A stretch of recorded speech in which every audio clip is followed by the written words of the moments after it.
Hey everyone, welcome back. We're diving deep today into, well, kind of a messy situation. Remember all that talk about the G7 and the oil price cap on Russia?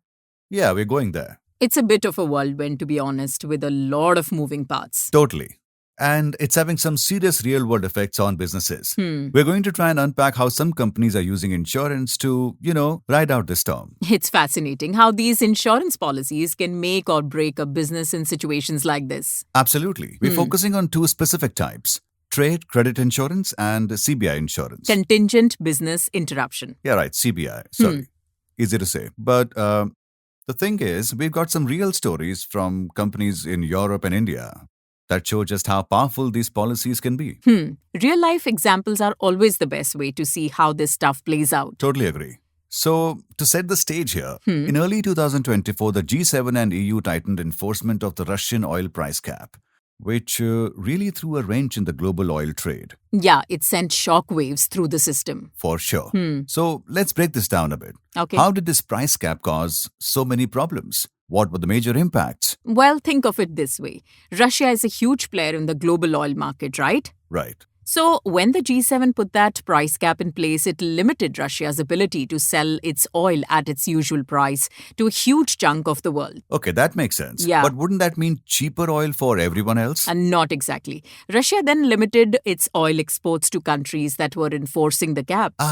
Okay, so it backfired a bit. Yeah, exactly. It created an artificial shortage. So basic economics, less supply. Higher prices, and that's exactly what we saw.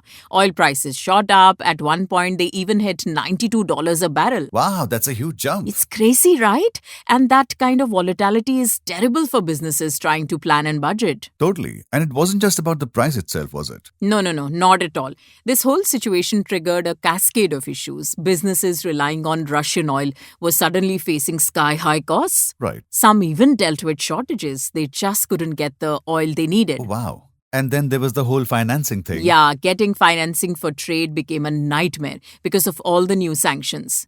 Because of the sanctions? Yeah, right. These sanctions imposed banking restrictions, making it incredibly hard to process payments, even if both sides, the buyer and seller, were willing to trade. So even if a company could find Russian oil at a decent price, they might not even be able to pay for it. Yeah, that's the situation. And that's where insurance comes in to bridge that gap. Okay, that makes sense.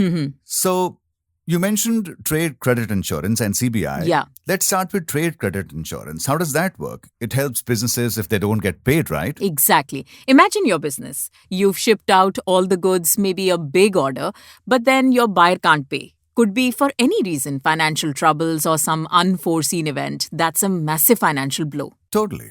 Yeah, trade credit insurance is there to protect you in those situations. So it's like a safety net for companies worried about customers not paying their invoices. Yeah, exactly. It covers all sorts of scenarios, but is super relevant when you're dealing with geopolitical risks like sanctions. Makes sense. Yeah. Do you have like real example of how this played out? Oh, absolutely.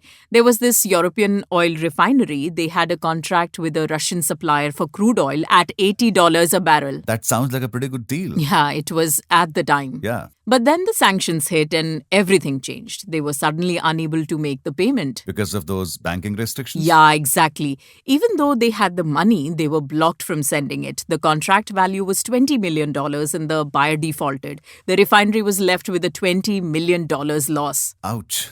But they had credit insurance, right? Luckily, yes. Their policy covered 90% of the insurance value, which is pretty standard.